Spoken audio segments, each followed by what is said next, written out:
Hi, survivors. It's me, Purpose Ann, reporting to you. Hope you guys are doing well, because right now what we're going through is a living hell.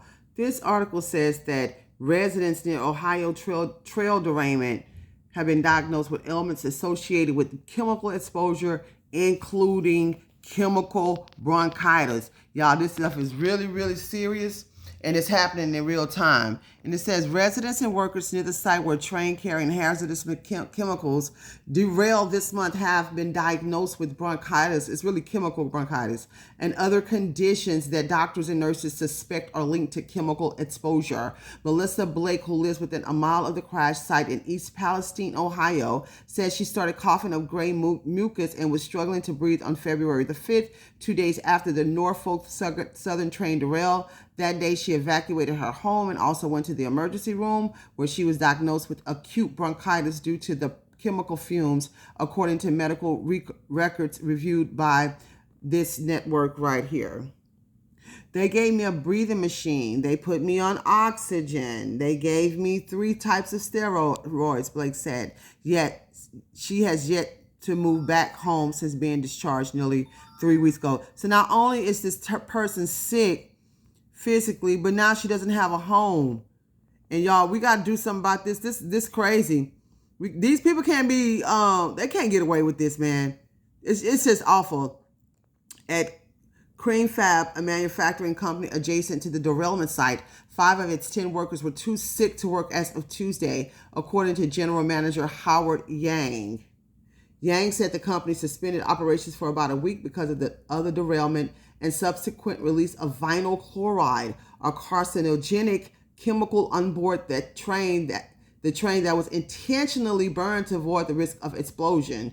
It was intentionally burned to avoid the risk, but what they did was spread it more further when they had the firefight, when they blew it up. Then they had the firefighters come up in there to spread it more, which they didn't know what they were doing. They thought they just put a fire out, spread it more through the water. Then they had tanks come in there and then transport it from Ohio to Texas, 1,000 miles away, further spreading it. Then in Texas, they're supposed to be injecting it under the ground, which further spreads it and gets into the well water. And that's why most of the residents there have lost their minds, because I heard now that there's like over 10 sites in Texas that allow this. So all the while, residents in Texas, probably include myself, because I am a native Texan, have been inhaling chemicals all the while, and we didn't even know it.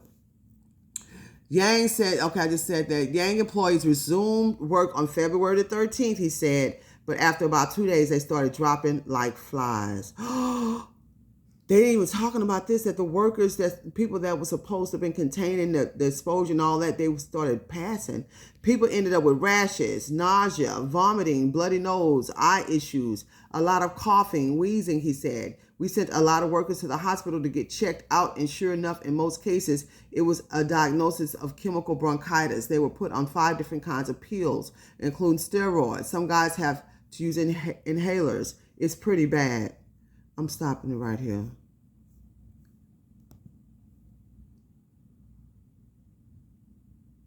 Hold on. Deborah Wees, a nurse practitioner at Quick Med Columbiana, one of the closest urgent care clinics to East Palestine, says she has listed exposure to potentially hazardous chemicals as a possible cause of bronchitis or other ailments for patients who live or work near the crash site.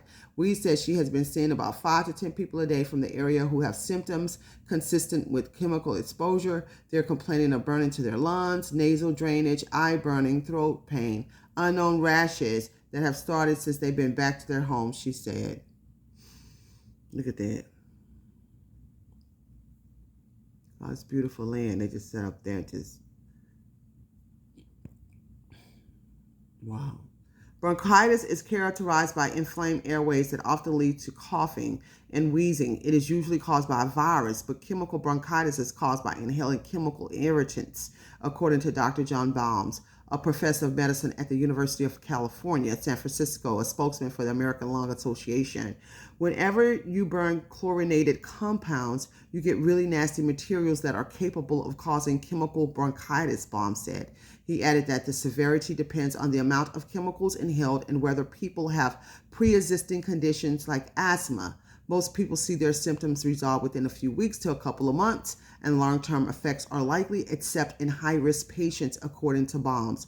Apart from breathing issues, some local residents have reported headaches, nausea, and rashes. These can be symptoms of chemical exposure, according to the Centers for Disease Control and Prevention, which has sent a team to East Palestine to interview residents and investigate potential health issues starting Monday. But it's difficult for doctors to make direct links between these elements and particular chemicals. There's no lab test, there's no imaging test. It's really just a clinical suspicion of what it could be. It's certainly reasonable to say if you have a rash, dry skin or dry eyes, dry nose, that it could be related. There really isn't a way to tell for sure, unfortunately, said Dr. James Krevik, the chief clinical exposure for Mercy Health in Youngstown in Lorain, Ohio.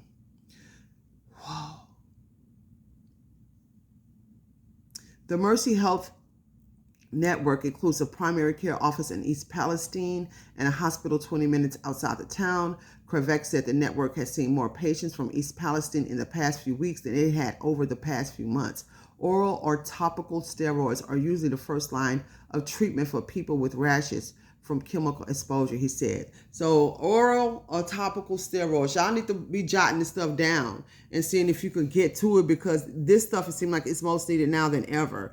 The full scope of health consequences related to the crash is not yet known. Some people in the East Palestine area have reported feeling ill but have not yet seen a doctor, and some long-term effects of chemical exposure, such as cancer, can take decades to manifest.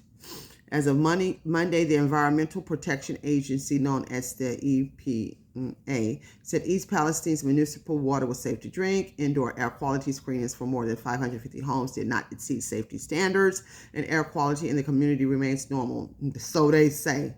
Norfolk Southern Railway said in a statement that it is committed to doing what's right for the residents of East Palestine. The company has offered $8 million in donations or financial assistance thus far, including $3.4 million for local families and a $1 million community assistance fund. It is also committed to paying for all cleanup costs and continuing to test air, water, and soil.